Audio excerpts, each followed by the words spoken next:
Good morning all of you. कैसे हैं आप सब लोग। आपसे किए गए वादे के मुताबिक आज हम एक बार फिर हाजिर हैं अपने यूट्यूब चैनल MPIC कैंपस पर। और क्वेश्चन नंबर 154 तक मैं सॉल्व करा चुका था। आज क्वेश्चन नंबर 155 से स्टार्ट कर रहे हैं। क्वेश्चन नंबर 155 है, निम्न में से कौन सी संख्या रामानुजन संख्या है। ये सवाल कई बार पूछा गया है अलग अलग परीक्षाओं में, है ना। हमें पता होना चाहिए कौन सी संख्या रामानुजन संख्या है और इनमें से कौन सी है। तो मैं बता चुका था पहले भी तुमको कि जो 1729 है वो रामानुजन संख्या होती है। क्यों है? क्योंकि हम देखें, जैसे मैं 10 का क्यूब करूं और 9 का क्यूब करूं, हमें पता है 10 का क्यूब आएगा 1000 और 9 का क्यूब आएगा 729 और इनको ऐड करेंगे तो ये आ जाएगा 1729। इसके अलावा यदि मैं 12 का क्यूब करके उसमें 1 का क्यूब जोड़ूं, 12 का क्यूब 1728 और 1 का क्यूब 1, तो भी क्या आएगा 1729। तो ये इस नंबर के क्यूब का प्लस भी है और इन नंबरों के क्यूब का प्लस भी है। तो ऐसी बहुत कम संख्या होती हैं जो कि दो नंबरों के क्यूब का प्लस हो, और ऐसी संख्या क्या कहलाती हैं? रामानुजन संख्या है। तो ये कौन सी संख्या है? रामानुजन 1729। ठीक है। अगला क्वेश्चन की बात करें, दो पूर्ण संख्याओं का गुणनफल 37 है, इन संख्याओं के अंतर का वर्गमूल कितना होगा। तो 37 एक प्राइम नंबर है ना। तो इसका मतलब ये है कि 37 के दो ही फैक्टर होंगे, एक तो 1 और एक 37। यानी 37 का जब 1 से गुणा करेंगे तभी ये पॉसिबिलिटी है कि 37 आएगा। इसका मतलब है कि इसके दो फैक्टर कौन से आएंगे, एक 37 और एक 1। अब उसने कहा कि जो संख्याएं 37 ला सकती हैं गुणा करके, 37 इंटू 1 है, और उनके अंतर का वर्गमूल कितना होगा। तो 37 और 1 का अंतर कितना होता है? 37 में से यदि मैं 1 कम कर दूं तो क्या आएगा 36, और हमसे 36 का वर्गमूल पूछा गया है। तो 36 का वर्गमूल क्या आएगा 6। मतलब हमारा जो आंसर आएगा वो आएगा ऑप्शन नंबर बी। ठीक है। 157 नंबर वाला क्वेश्चन है, किसी संख्या का 2/5 का 3/7 198 है, संख्या हमको बतानी है। संख्या कुछ नहीं तो तुम x मान लो। x का की जगह तुम गुणा का प्रयोग कर लेना, 2/5 का मतलब गुणा 3/7, और ये कितना दिया है 198, और संख्या हमको बतानी है। तो काट दो, जैसे मैं 2 से काट दूँ, 3 से काट दूँ, सॉरी 3 6 18, 3 6 18, 2 से काट दूँ, 2 3 6, 2 3 6। तो जो x की वैल्यू है वो क्या आएगी 5 7 35 और इंटू में 33, और 35 इंटू 33 कितना होता है 35 3 105 और 10 115, यानी 1155। मतलब इस सवाल का आंसर 1155, सी ऑप्शन। ठीक है। अगला जो क्वेश्चन है क्वेश्चन नंबर 158, एक संख्या और उस संख्या का 3/5, इन दोनों का अंतर 50 है, संख्या हमको बतानी है। इसमें भी मैं x मान लेता हूँ, मान लो संख्या x है, तो एक तो x हो गई, और उस संख्या का 3/5, x का 3/5 निकालोगे तो आएगा 3x/5। x का 3/5 का मतलब गुणा, तो x का 3 से गुणा 3/5 से गुणा करोगे तो 3x/5, और इन दोनों का जो डिफरेंस है वो कितना दिया है 50, और हमसे पूछा गया है कि संख्या है क्या। तो मैं सॉल्व करूं, 5 का x से मल्टीप्लाई 5x और 3x माइनस कर दूंगा तो आएगा 2x। इसका इसमें मल्टीप्लाई करके इसे माइनस कर दूं तो 2x अपन में 5 बराबर 50।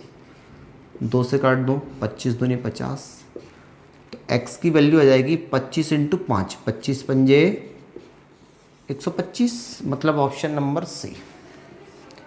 बात करें क्वेश्चन नंबर 159 की, a/3 b/4 c/7 हो तो a + b + c/c का मान निकालना है। यहाँ हम देखें a का अनुपातिक मान 3 है, b का अनुपातिक मान 4 है, c का अनुपातिक मान 7 है। अनुपातिक मान जैसे a/3 इक्वल b/4 लिखा है, इसका मतलब a का अनुपातिक मान 3 और b का अनुपातिक मान 4 मान सकते हैं हम। ठीक है।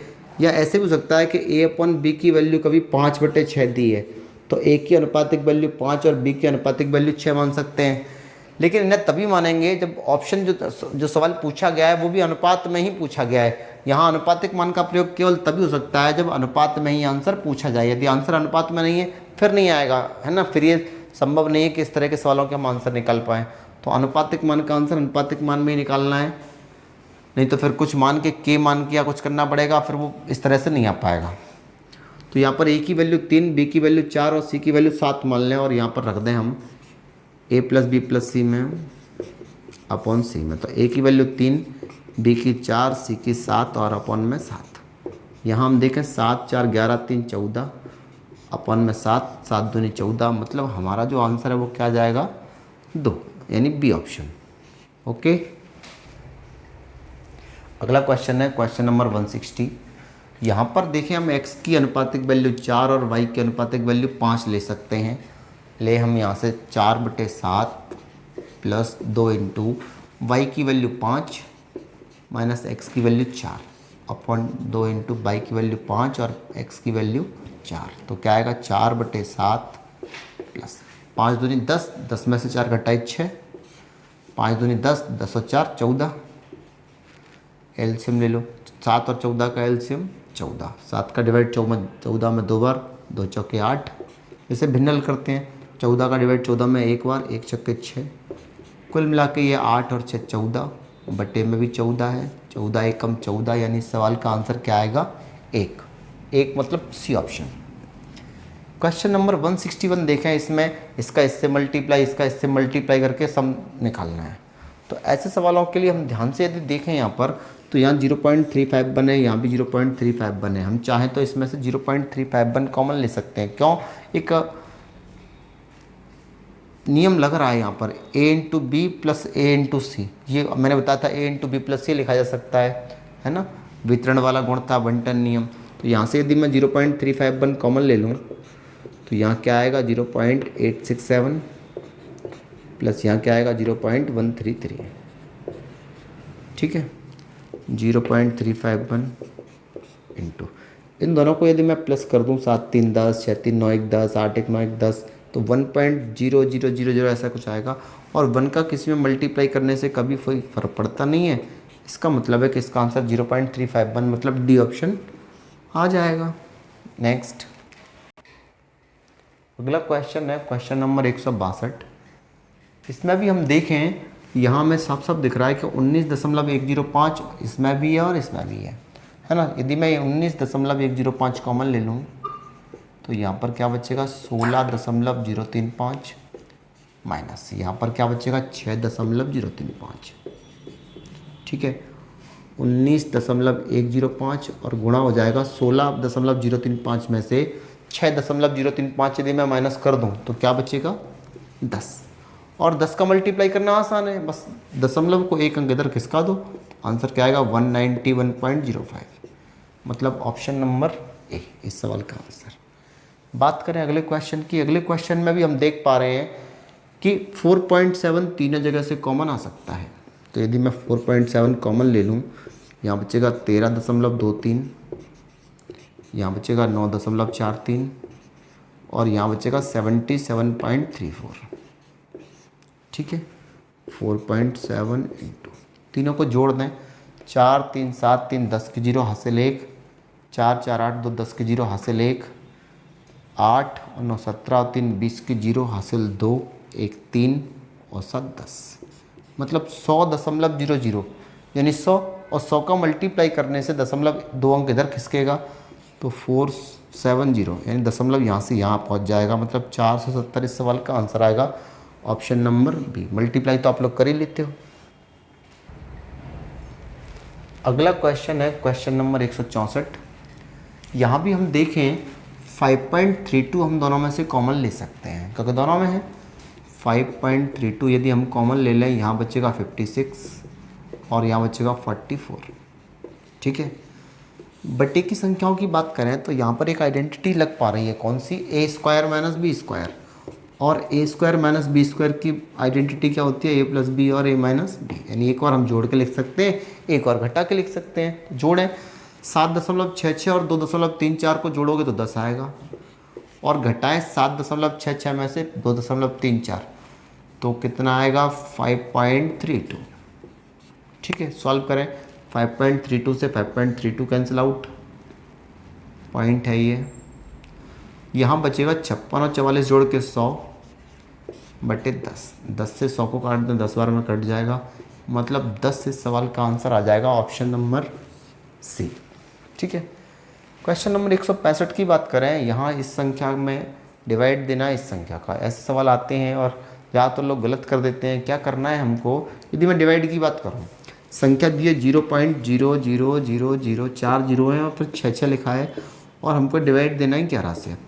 तो 0 पॉइंट, यहाँ 4 जीरो है तो 4 जीरो तो आनी ही है, पॉइंट के बाद 4 जीरो तो आनी ही है। अब हम देखें क्या हम 6 में डिवाइड दे पा रहे हैं, बिल्कुल नहीं दे पा रहे। तो जब भाग टूटेगा तो उसकी भी एक जीरो आएगी।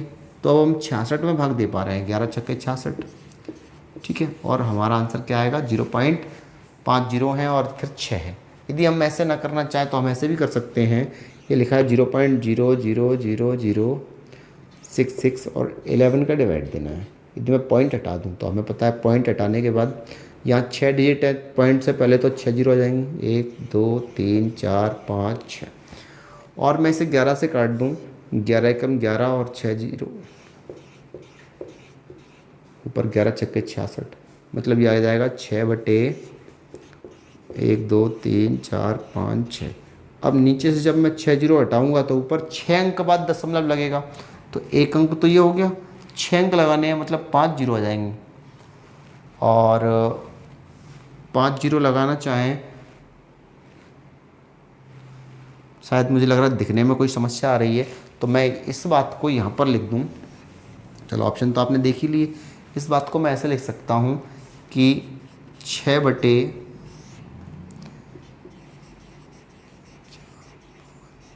ये है ना, सॉल्व करूँ, ऊपर यदि मैं 6 जीरो नीचे से हटाऊँ तो ऊपर 6 अंक का दशमलव आएगा, तो एक अंक तो 6 हो ही गया, 5 अंक और चाहिए, तो 1 2 3 4 5 जीरो लगा के इस तरह मैं आंसर लिख सकता हूँ। तो आंसर क्या आएगा, 0 पॉइंट फिर 5 जीरो और 6, ठीक है। तो आज के लिए इतना काफ़ी है ना, 10 मिनट का सेशन।